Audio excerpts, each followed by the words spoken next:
So here we go All right. again. Hello, my dear. Hello, Gabrielle. Very happy to be here. Oh, it's nice, and I'm happy to be with you as well and to answer some questions. I love the Q&A thing. Thank you.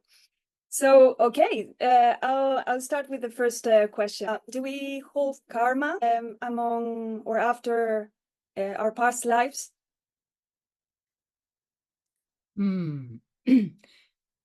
Usually it should be dissolved during the process of the life review and then going on further to where your frequency matches, because you land where your frequency is.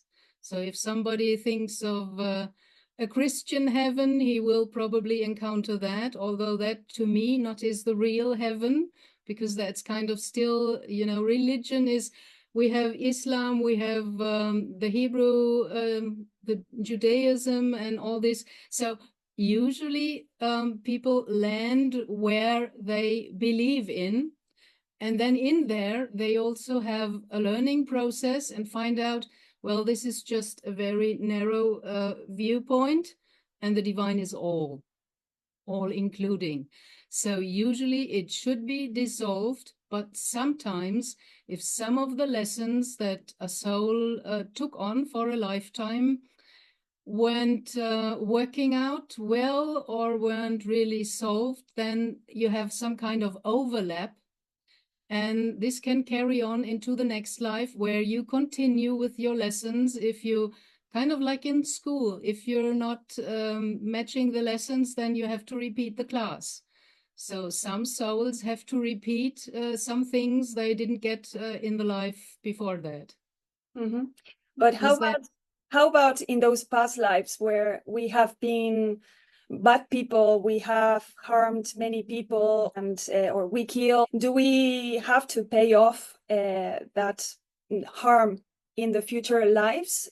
Do these people appear in our new lives to really get the debt paid off? Do you know what I mean? Yes, I get you. Let's see. Well, we have been all. You cannot get the whole view if you're only the victim in every life or only the perpetrator, though. So we have been killers and victims and rich people and kings and queens and beggars and everything, because we have to kind of get the whole 360-degree view about life in and of itself. And if you harm someone, which is against cosmic law, free will, respect free will, and don't interfere and don't harm, there is the law of cause and effect, which is called karma nowadays, and it's still existing, although some people in the spiritual field say, oh, karma is already cancelled. I don't think so. And if you can't forgive yourself on the other side for what you did, and the other one cannot, then you have this overlap, and you will meet again in the next life and try to work it out, hopefully better this time. Sometimes it works, sometimes it does not work. Mm-hmm. Interesting. Thank you. Now I would like to know about tarot. I'm wondering if it's a reliable future telling tool. What do you think of that? As far as I know, the tarot deck is coming from Egypt via the gypsies into the medieval times to Europe and so on, and was used for kind of prophetic use. And it includes in the 22 great arcanas. These are the special cards within the deck. These 22 arcanas show the hero's journey through all the trials and tribulation. And my impression is that the tarot cards are very valuable, but you have to know how to use them properly. You get the books with them if you buy the most common Rider-Waite tarot deck, and you can read what's written there, but you should become able to to interpret just by looking at the picture, like we do in our development psychic senses training group and mediumship circle, so that you don't need the book any longer. And you can just work with the cards and what they tell and show you. And it's mostly very, very symbolically, but they are also, I think they can predict the future quite well. I had an experience on my own with, I'm not that much into tarot cards, but I had an experience with my full-blown clairvoyant Brazilian friend who works with tarot cards since, I don't know, long time. And before I came to QHHT hypnosis via Dolores Cannon, I was in Brazil and I felt kind of stuck. And she offered, well, I can do a tarot session for you. Just phrase your question as clear as possible. And I was thinking about that, and I phrased something like, what do I have to do? Where to go with my life? And then she laid out the classical, very simple, these on 4 corners and one in the middle. And when she turned the one in the middle, I don't remember which card it was, but she just looked at that and told me, you have not chosen yet. And that struck me like lightning. And I thought, well, how can I ask how and where to go to further on if I haven't chosen? So that gave me a very classical answer. And then I came back home thinking maybe I should start working with the tarot deck because she does so well with that. And maybe that's a way and I can choose that. That's all coming from the ego and from the head because my ego didn't know what to choose and where to start. And then it happened to me, not by coincidence, but by synchronicity, that a guy in my surrounding 3 times approached me asking me about, do you know Dolores Cannon? Have you ever heard of her? And the first 2 times I was kind of, because I didn't like that guy so much, so I was a bit like that. And I just waved it off and said, oh, there's so much in the internet, you know, all these people. And no, I don't know her. But when it came the 3rd time, I thought, wow, there it is again, 3 times the magic 3. I better go and look up Dolores Cannon. And I did. And the first thing I saw was her video about the 3 waves of volunteers, souls coming from higher planes to incarnate here and help make the shift. And that already struck me like lightning. I had to cry when I saw the video, and it was like every cell in my body was yelling, yes, yes, yes, that's it. So I went for learning that method. And then that was my choice. But I had to be led there, and it starts with the question, well, what to choose, you know? And I wasn't aware before that I had not chosen. Mm-hmm. So the tarot of my friend helped me very much to get better on track and find what really matches with me and my frequency and my interest. I understand that when we do it for ourselves, we can trust it more than, for example, the pendulums, where kind of we kind of affect the result of what yes, the answer is. yes. But you can always interfere and affect the result. That's the problem of the ego and the brain. With a pendulum, it's more easy to affect the swaying.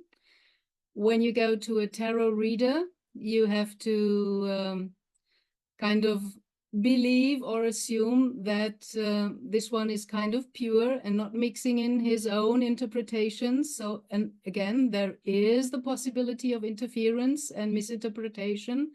If you do it for yourself, you can also influence that. I know some people who weren't content with what was coming out with their first session, only they themselves and the tarot cards.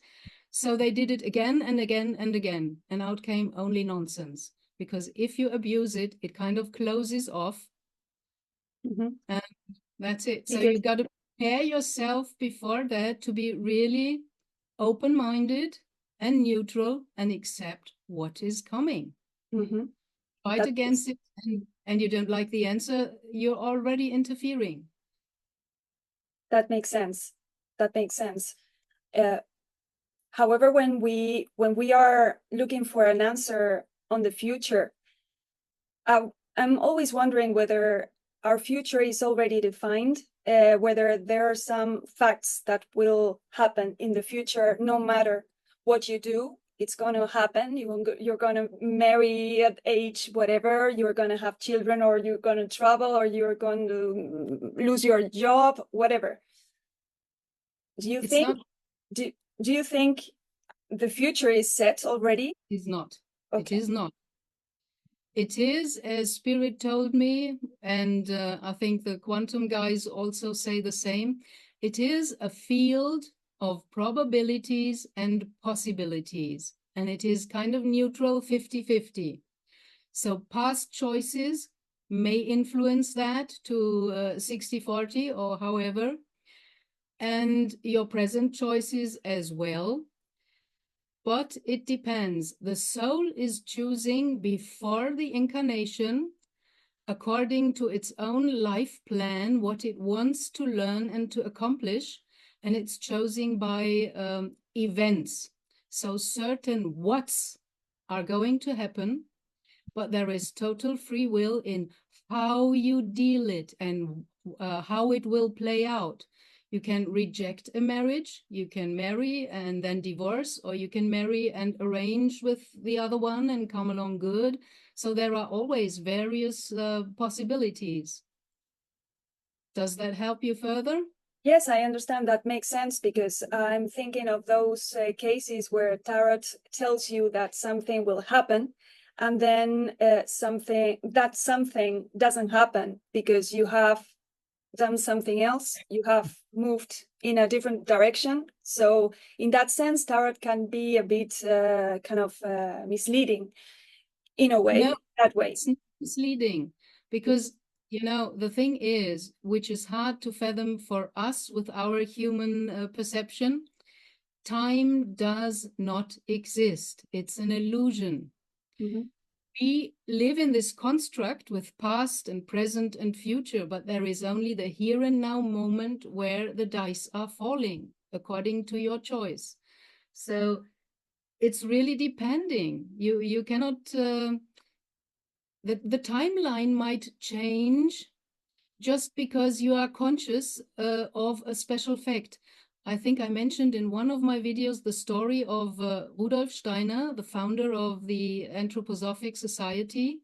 He was informed once on his way by train to give a talk that an assassination was planned on him happening in that train. And he sat down and thought about it, and then he nevertheless went like he planned onto the train, took the train, and nothing happened. So some critics might say, well, then the assassination was just a fake or whatever. Maybe it did not happen because his consciousness, knowing about that, already changed, you know, the flow of what we call time, what we call the timeline. Mm-hmm. And the same kind of problem was also in one of my beloved Star Trek episodes treated. Like they were asking, if we now do this, then maybe we just make it happen because we do this. So should we stick to our original plan and just carry on? Or should we change the plan? And maybe by changing the plan, you make that what you don't want, or what is prophesied to happen as a bad thing, you make that possible because you go off from the kind of laid out path. So mm-hmm. That's a very tricky thing, but I know, as all is consciousness, you can affect anything and everything by consciousness. That was already shown in this small experiment years and years ago.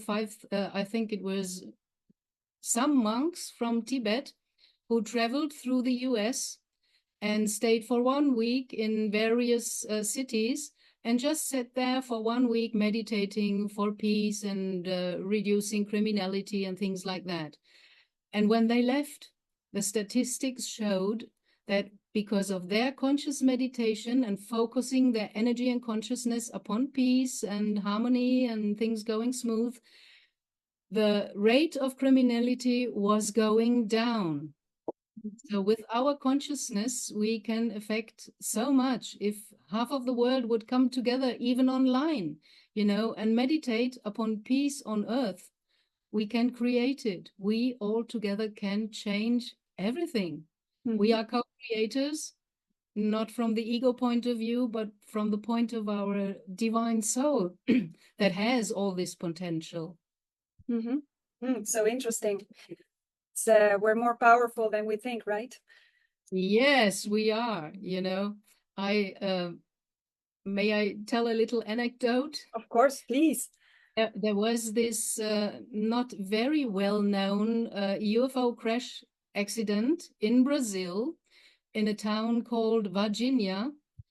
And some people saw an inhabitant of that crashed UFO that was looking kind of like the gray type, but with an orange skin.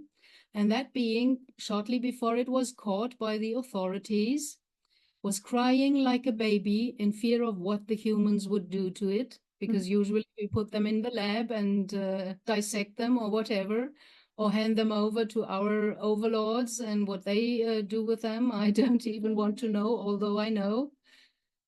And that being, when it was transported to the hospital, said, that's really, wow. It said, I have compassion with you humans. You don't know your real power. They all know, only we don't know, because the world is driven by the counterforce and they want to keep us in the dark, especially about what we are able, if we go inside and connect with our divine soul and the power that's innate there. Yes, so interesting. It's a mystery still. Yes. Well, we choose this journey to forget our connection to the divine, to rediscover it and have this wow moment. You don't have that if you're in the knowing, in the higher places or the higher planes. You have everything at once, like on the CD. You have the knowledge, you have the outcome and everything.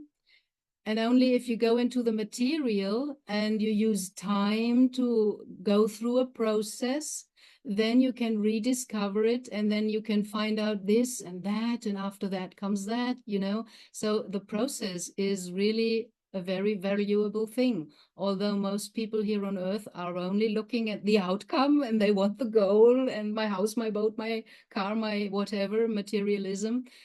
There is so much more. I guess it will be a relearning process, bit by bit. It is remembering, called remembering. The Sufi call the divine space the ocean of remembrance. Like Rumi said, meet me in the light beyond good and bad. That's right. Okay, so thank you so much for your answers, for your clarifications. And let's go to another one. Yes. Case I want to talk about miscarriages. I have some doubts about what happens when a woman has a miscarriage or an abortion, either whether it's intentional or unintentional. I'm just wondering what happens to that soul that was coming in either case, according to your perspective.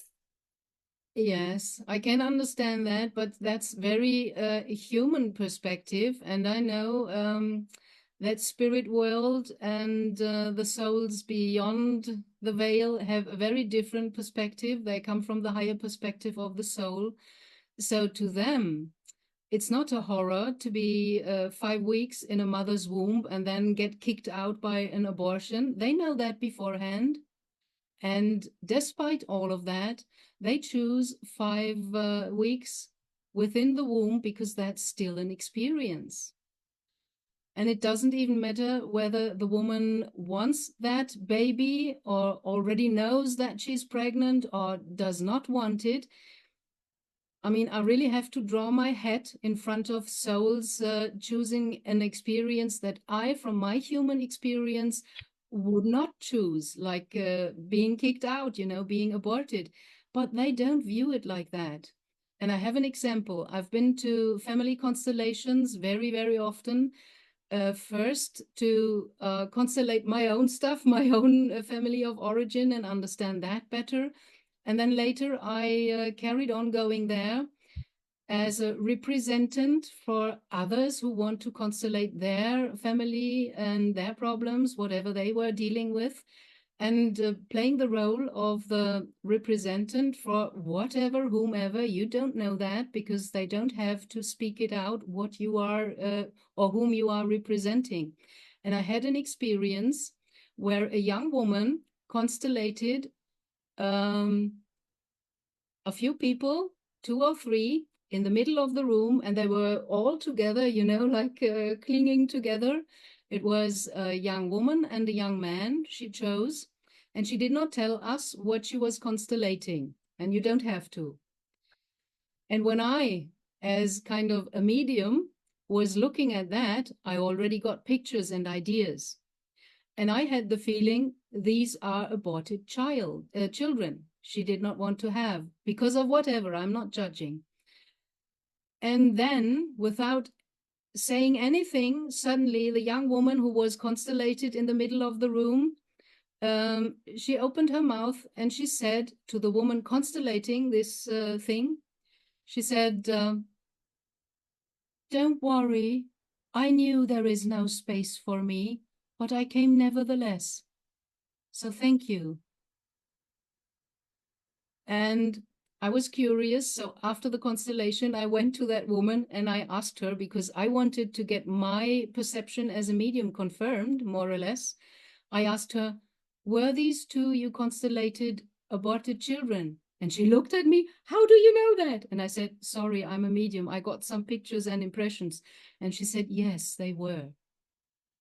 And she even opened up more and told me, "It's not that I didn't want to have children, but they were coming the wrong time. The man was already gone. It was a horror for me. I was still in trainment, was very young."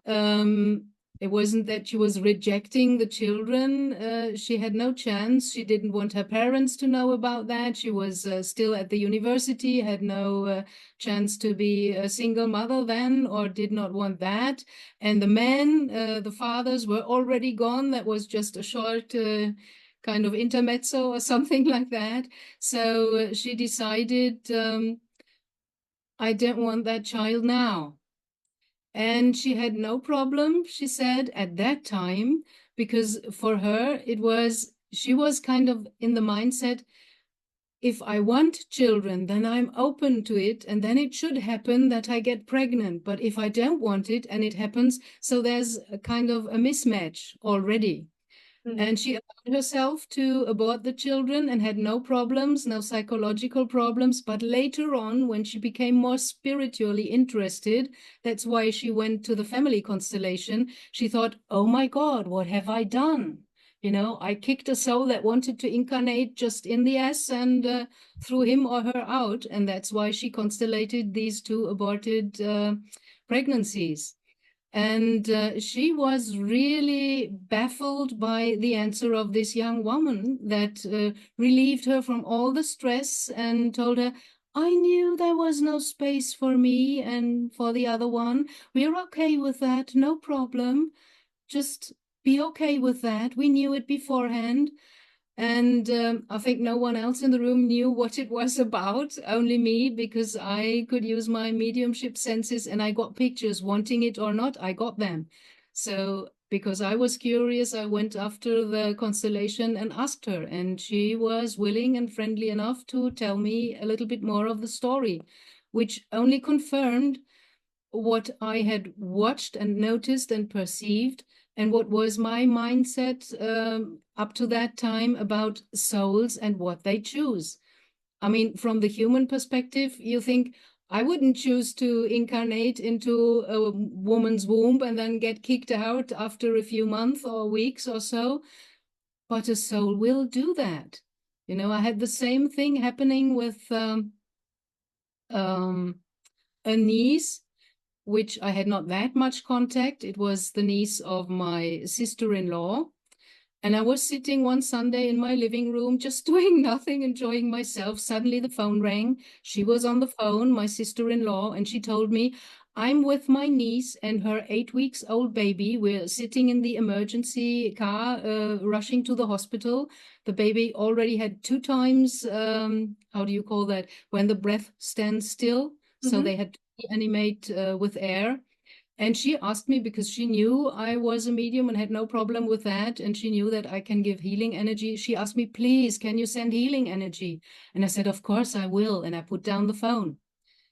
And then I sat down and was doing my thing, like Reiki, sending healing energy. And suddenly, in the middle of the process, sending energy, I found myself in conversation with that soul of the baby, which I had never met. And I was kind of talking to the soul like, oh, if you go now, that will be hard for the young mother. Can't you stay? And the earth is also very beautiful. Can't you think it over? And then suddenly I noticed, wow, I'm interfering. That's what my mediumship teachers always said, never interfere. You're just the channel to give the energy. It doesn't matter what it's for, and you don't have to direct it or want anything. You just give the energy, the healing energy. So I said, sorry to the soul, I'm not doing that again. I'm just giving the energy. And I went back to my neutral state and carried on giving energy. But finding myself in this conversation already gave me the idea that the soul wanted to leave. Because otherwise I would not have talked to the soul like that. So 1.5 or 2 hours later, the phone rang again, and my sister-in-law told me, well, the baby died. And I wasn't really surprised because I already got that feeling, perception-wise, via my psychic senses. And okay, there was nothing I could do. And I said, I'm so sorry.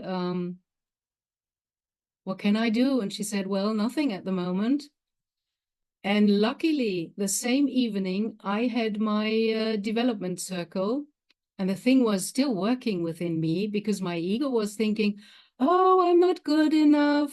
It didn't work. The child died. So I wasn't good enough to give energy, or I did something wrong, or whatever, putting some kind of false guilt onto myself. And when I came to the group, I was so full of that, of course, that I was talking before we started about what had happened. And then the leader of the group said, well, let's just take that as an exercise, a training, what we, the whole group, will perceive about that. So we sat down, we prepared a bit, went into conscious connection. And then suddenly one of the group said, wow, I'm seeing something with closed eyes, with the inner eye, that's hopping around in the room like a firefly or something like that, a little light, just jumping and jumping kind of joyfully.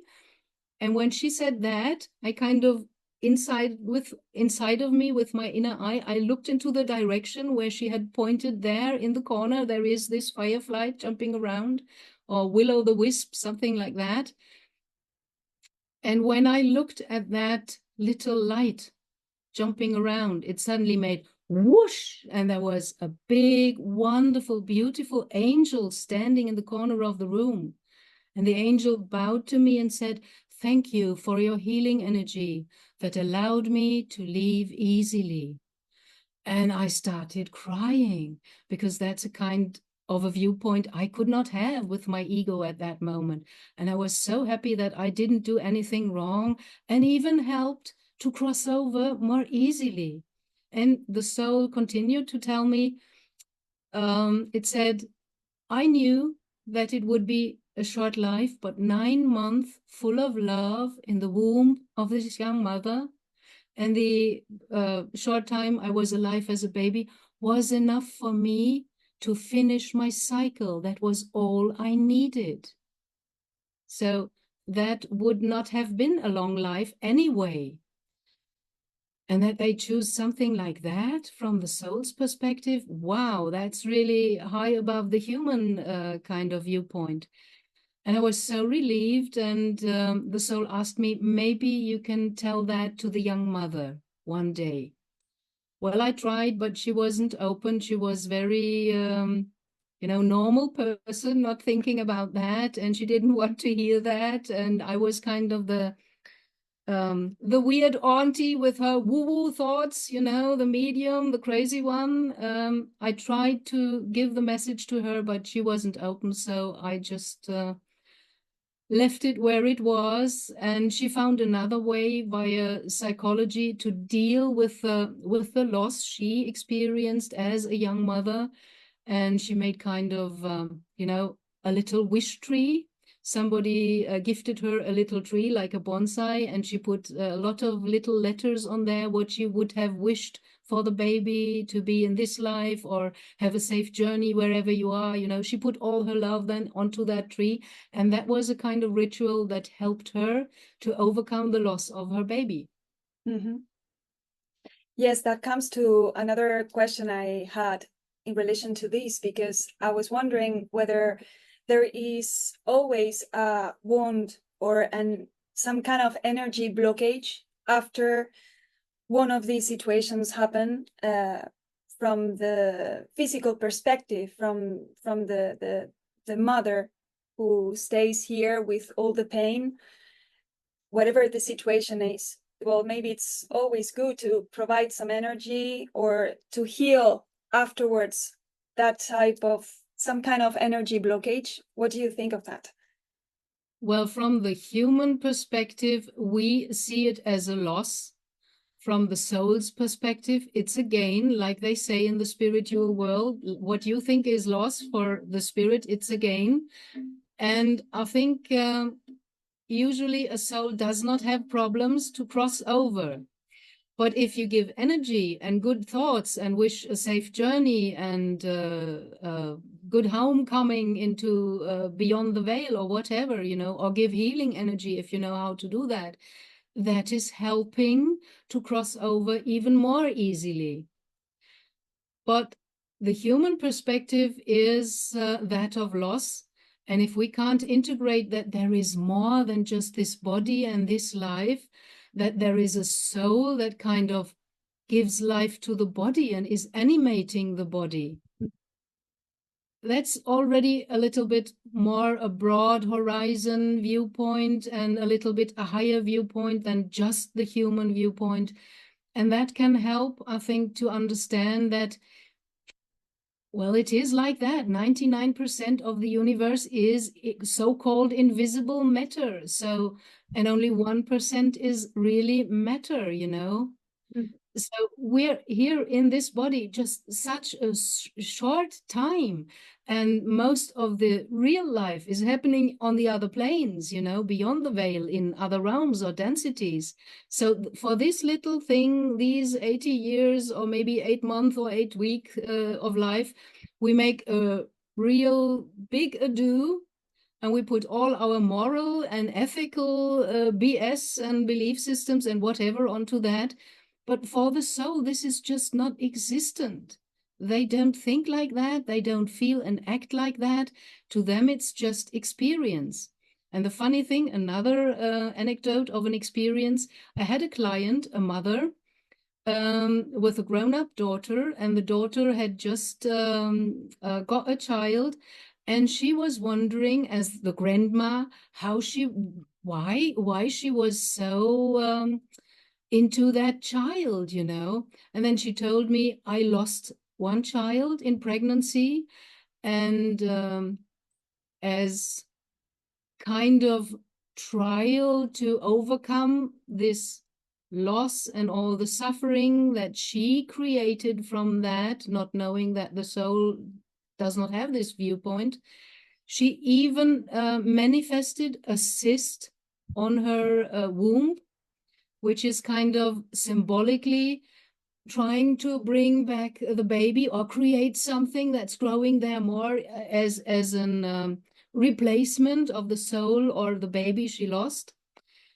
And I listened to her story and suddenly I just had to laugh because my guides were coming in laughing and saying, well, what does she want? The soul is back with her anyway. She's now the granddaughter. She's coming through her daughter. There is no loss, you know. It's only we humans think there is always a loss. And spirit world says all pain is just resistance against the divine flow of energy, of life energy. So if you imagine, you know, a flow of divine life energy or life force like water and resistance, of course, that creates some friction and pain. But we make it because we humans think the way we think, or we are trained to think like that. For the soul, there is no problem at all. Mm-hmm. And we make it even hard on ourselves. And I found out later on, my mother had 5 children. I am the 5th. And between all the others, there were miscarriages. And I found out it was always me trying to incarnate into that family, that bloodline, because it matched well. And I had to or wanted to go there to learn my lessons in that crazy family. And it was always me. So in the end, she did not lose 4 children because I came as the 5th and she had me. Mm-hmm. All right. I understand then that when a soul cannot, for any reason, come at a specific moment, he or she, I mean, the soul can come again or try to come again later on, possibly, yes. If not in the same person, through the next generation, exactly, or the next one. But how about if that generation where it was supposed to try to come again, to have another opportunity to come in the same family, how about if that generation of that person and decides not to have children in this life? The soul does not only have one opportunity, it can even come as the child of the neighbor woman in the next house, and then this child is coming every day and playing with that person in the garden, and they're together again. Mm-hmm. Yes, okay. I thought it was more limited for a specific purpose to come to that family, to that specific family. But if it is chosen like that and it does not work, then it can come any other way to come close to that person, because it's more or less the bonds of love that bring together souls in families. That's why we incarnate in families. You cannot choose your family from the human perspective. When you're older, you are able to choose your friends and have real bonds with them. And in most cases, you come back the next life to be together again with your best friends, the ones you loved, whether they were family or just friends. And you also very often incarnate together with some where you had trouble with, because you have to make it work, or the other one wants to repay his karma because he did you wrong in the life before that.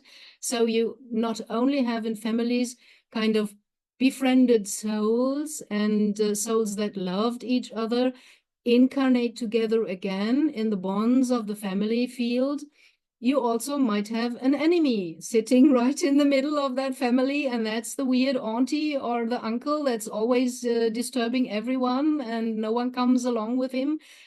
Maybe because it already was like that in the life before, you know, and he's trying and the other one's trying and it's not working. But sometimes it might work, you know, you don't know. It's always about the chance. And the soul has kind of all possibilities.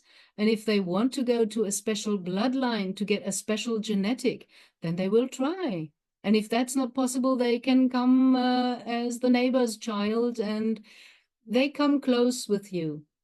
Mm-hmm. This is, no one can interfere with that. The soul will meet its befriended souls, the souls it's kind of bond by the bonds of love with always. Mm-hmm.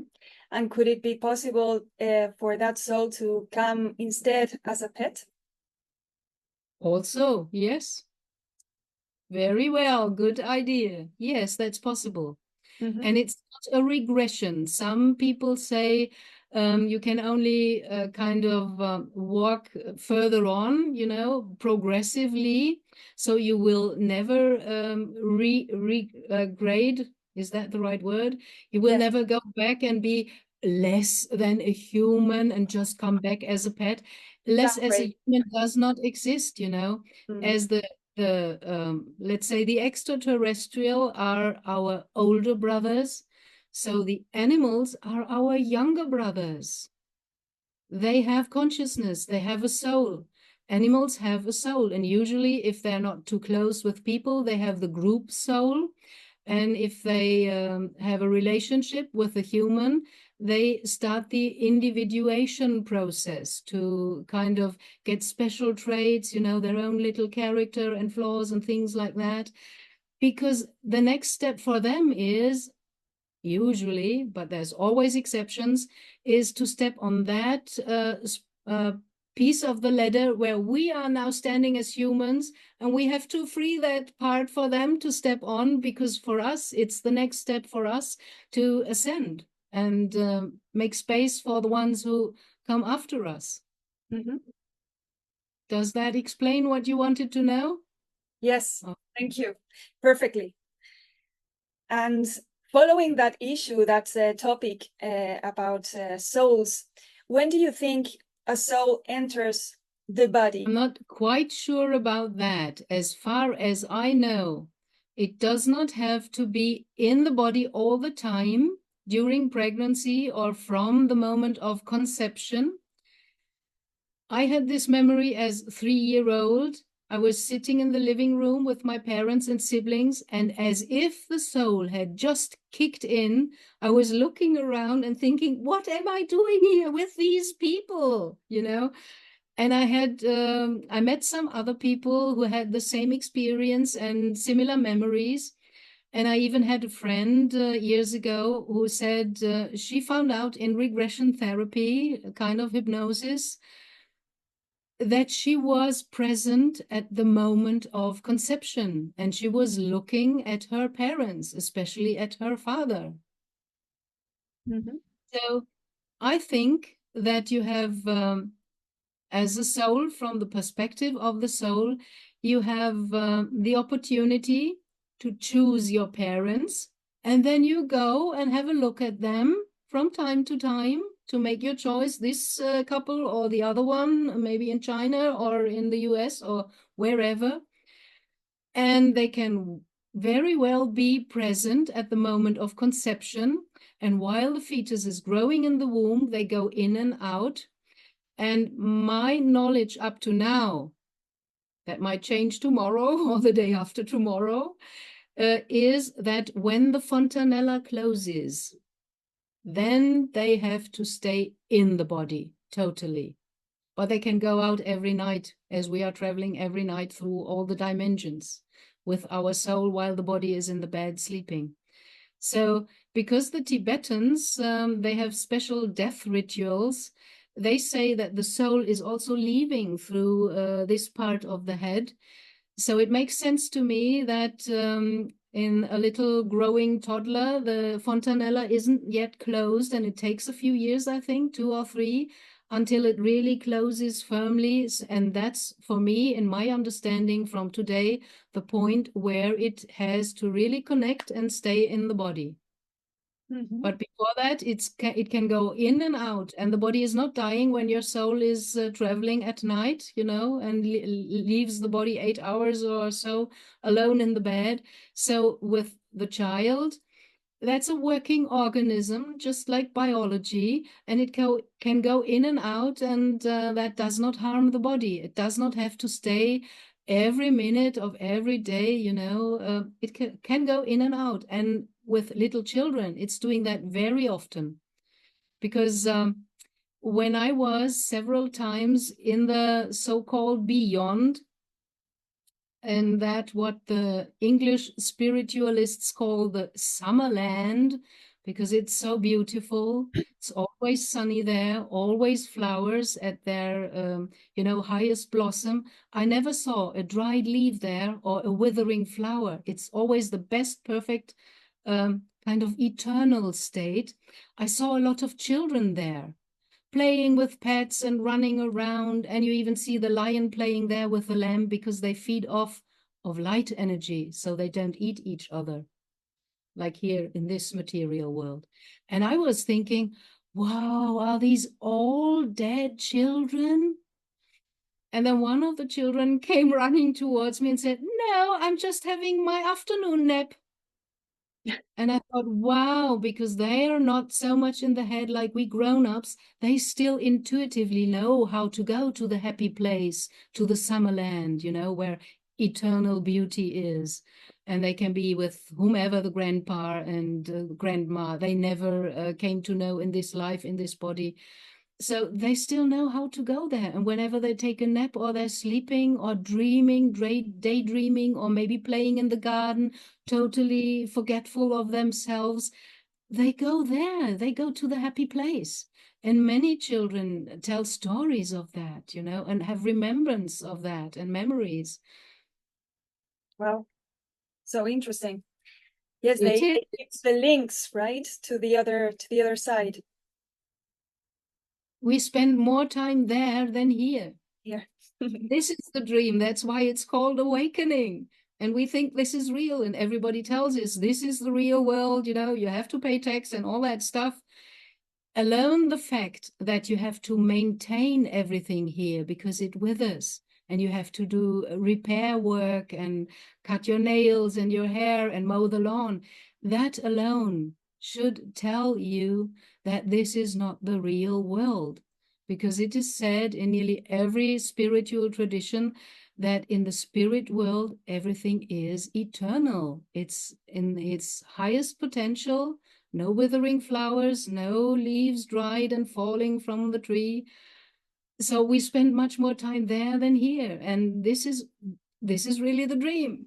But it's hard for us humans to fathom that, because if we touch our knee and it's hurting, it seems so freaking real, and we don't even understand that we create the pain by maybe thinking something wrong, because we create reality by our thoughts and feelings. Like the first Hermetic principle says, the world is, it's all is consciousness, all the universe is mental.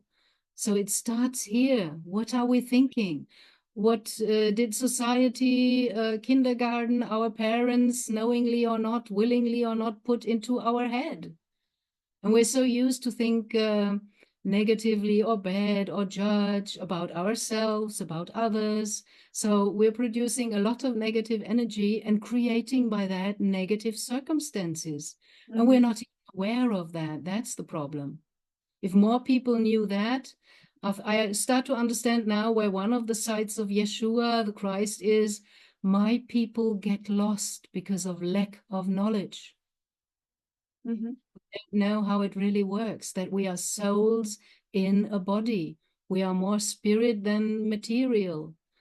And if we can integrate more of that, then, you know, all our earthly troubles become a little bit more tiny and not that catastrophic and all engulfing, because it is not like that. There is a different viewpoint, and the soul has a higher viewpoint.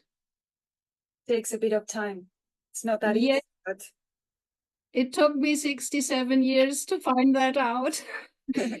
I'm sometimes a bit angry with my guides. Why does it take so long? If I had knew then this earlier, I would have done some things differently and things like that.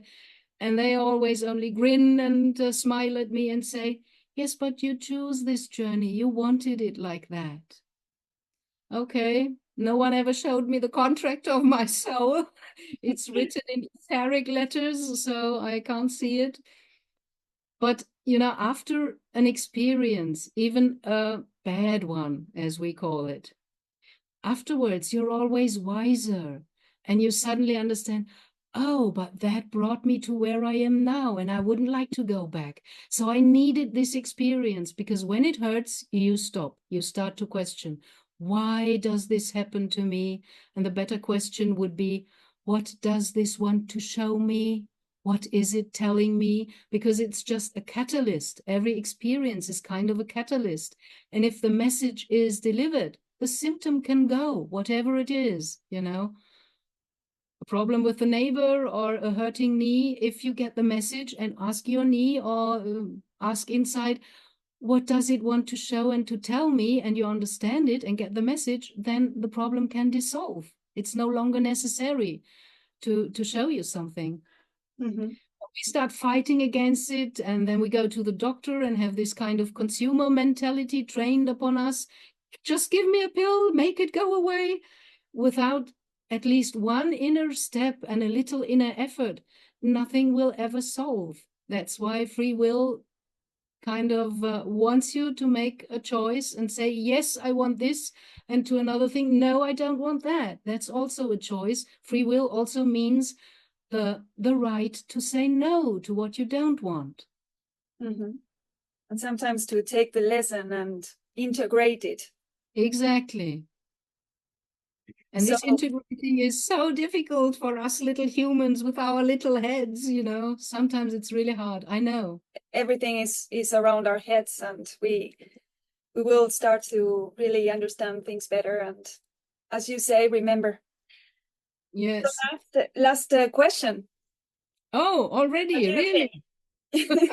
I don't have any more. Warm. Are you up to that?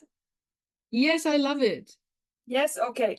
So in cases of twins, those souls that are so closely linked, are they just two parts of the same spirit living two experiences at the same time, or are they two separate spirits, souls from two separate spirits? Do you know what I mean? I did. That's very interesting. And my own mother, she was a twin. So I have a good example. And she was 3 minutes older than her kind of younger sister. And the younger sister had a special, I don't know that word in English. That was around the Second World War, quite common kind of disease, named disease. She had something with her leg. In German, it's called Kinderlähmung. It's kind of a lame leg. And she was, couldn't walk that well, but she wasn't that handicapped by that. But my mother was always told, you are the older one, so you have to step back and care for your younger sister because she has this disease. So my mother always had to hold back. And with 80 years or 70 years, she had all this anger that she always had to give the first place to her twin sister, that she broke up with her totally. And they were one cell twins. So they looked that similar. I saw photos from them and I couldn't distinguish who was who. I was pointing my finger at the sister of my mother and asked, is that you? And she said, no, that's my sister. And I had the idea that they might even have tried some of these, teenage girl games like, oh, let me go with your boyfriend and you go with my boyfriend and let's see whether they find out that we switched. So there is a difference between one cell twins and two cell twins. Two cell twins in the biology already kind of shows, not only symbolically, but also for me quite clearly show that these are two separate souls, distinct from each other. And the one cell twins, I think they are part of the same oversoul, because there is an oversoul that splits into many souls. I was once during a channeling told, without having asked for that, from the Elohim, that I right now have 15 incarnations all at the same time. So the oversoul is kind of like the puppet master managing all these incarnations. And thinking of that, I thought, oh, I go crazy in my head. I can't even manage my one life. And this oversoul is having 15 all at the same time, you know. So there is this concept, or I think it's really like that. Spirit told me it all starts from Source.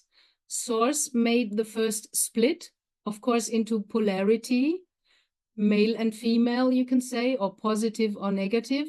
And then you have the oversoul, and the oversoul splits again into many others to have more experiences at the same time, because that's more effective. Otherwise, we would be trillions and trillions of more of years underway through all the planets and all the incarnations. So that's kind of effective to split up the soul and have different experiences at the same time. And it might well be that one of your soul parts is living just one road ahead. The other one is in China. One is a child. The next one is an old woman or an old man, you know. So there are many, many, many possibilities, because Source wants also to grow and experience all that is. Means everything, even the things we cannot imagine, or would not like to choose, or would not even imagine, you know. So we're at the end of your questions. Really? Yes. I could go on. So maybe you can get new questions or grow some new ones for the next time. I love that. I love Q&A, and it's very good for me because I have all this knowledge flowing around in my consciousness, around my head. And if there is no focus and nobody is asking me a direct question, I don't know where to go, because it's just too much. It's overwhelming. It's this thought and that thought. Then I hear my guides. Then the robin is coming, or little bit of wind is suddenly blowing and talking to me, or one of my crystals is talking to me. And to me, it's really great if someone has a question, because then I can go there and all I know, I can kind of focus onto that. And if I don't know it, then I can even go back and ask my guides what they know about it and get that input. So I just love Q&A. I'm still a human being, and I had some kind of questions like yours years before. And I'm so happy now that I know a little bit more and know to give some answers, and even to illustrate it with some experiences that give more value and worth to it. And that's what my guides always say. They say, it's so great that I have the experience and can illustrate what another one would only give as, you know, the answer, which is kind of intellectual, and the fact I can illustrate with an experience of a client or of myself how this works and how it worked out. So kind of, they think it's a good combination. That's why they wanted me to do that. Excellent. Indeed. Stories and experiences that you share help us understand better what we want to know and what is good for us to know, to remember. So exactly. It's extremely useful. Thank you. Wonderful. I have to thank as well. It's my pleasure. I love it. I could go on. So we make another one sooner or later.